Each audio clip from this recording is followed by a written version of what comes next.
To Obidiah Greenberg, all the way from YouTube in California, in the USA. Welcome, Obidiah.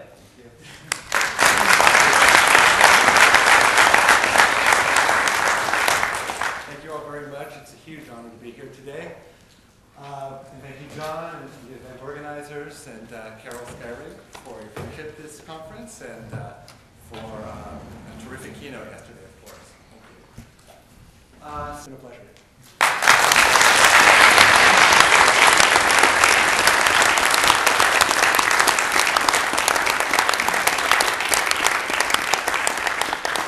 Thank you, Obie.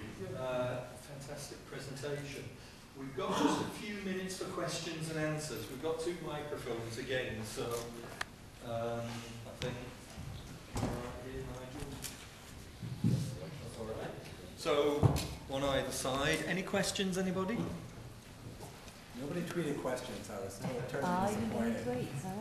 Hi. Hi, I have a question. I work at the Faculty of Behavioral Sciences, a lot of psychology and sociology.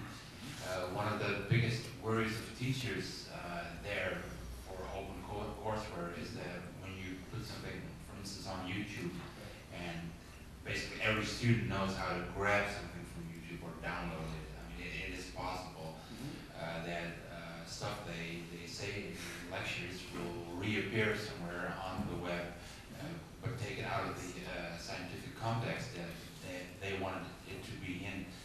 Is that a concern in YouTube, and how does YouTube and the other universities that use it think about that and address it? Yeah, that's really a great question. I mean, first, I think it's important that, I don't think schools are forcing any faculty to be part of this, right? This is something the faculty are opting into. And it's not for everyone. I mean, there are sensitive subjects, there's privacy issues, all of that. And so certainly have encountered similar responses, at least when I was at Berkeley in my experience. I think that it's really more of an issue that happens on the campus, not so much on the publishing side, on the YouTube side, where again, once something is put online, it's out there. And there's not a lot of protection. I think it's more about having a different philosophy around putting your information out there and how comfortable you are with the potential use or reuse of that information. So, you'd like to think that somebody's going to use it for the forces of good. And, for every 100,000 people who are really reaping the benefits of these academic riches they're putting online, there could be that one bad apple that could do something off. But I think that that is something that should be mentioned up front, but is often unlikely. It's hard to say. But again, this is a situation where it's good to get ahead of it, have policies in place, make sure the faculty feel supported, have proper licensing, so that again, if it's out there and someone could potentially take it, at least what we had done at Berkeley is we knew it was downloaded, going to be downloadable, so put a Creative Commons license on it. So it was explicitly said how people could use or reuse it. So I would, again, this is where the technology is ahead of the policies. So at that point, it's a matter of the policy catching up. Can we move to another question, please? Yes, thank you very much. What is the business case of YouTube EDU? The business case, I would say more than anything, the reason for being a YouTube EDU is to help schools to gain a larger platform for what they're doing. And I think that now has been as important as any for the things that are happening at universities to be part of the general discourse. In general, budgets are getting cut. News sections are cutting their education. News departments are cutting their education sections. This is a way for this information to get out there to help facilitate things like open courseware.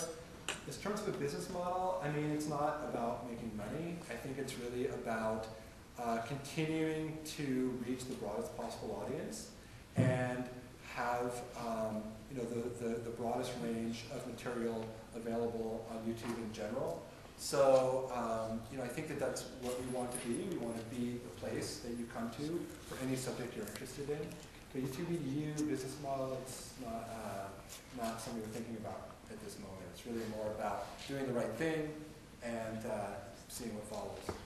Okay, Laurie? Talking about coordinators, faculty members were kind of left off that list. Right. Quite often, individuals who are producing videos or promoting these kind of things don't necessarily dialogue with the academics. And that's one thing that's great about this conference is we have people from all the silos working together. What did you do to bring faculty members into the fold, so to speak, to allow them to see the benefits of streaming their lectures? Right. Yeah, great question. And sorry they were left off. I think the instructional technologists was the group I thought of, the ones working with faculty. You're right. Without faculty, there's no courseware. And again, all schools aren't courseware schools, and that's fine. But for those who do, I think it's really a matter of, at Berkeley at least, they were already doing it through Webcast Berkeley and then through podcasts, so it was always seen as a further extension. I told that one story about working with Professor Diamond and seeing if she would participate. So really it was just about asking them, letting them know what it is, seeing if they care to participate, and then they would opt into it.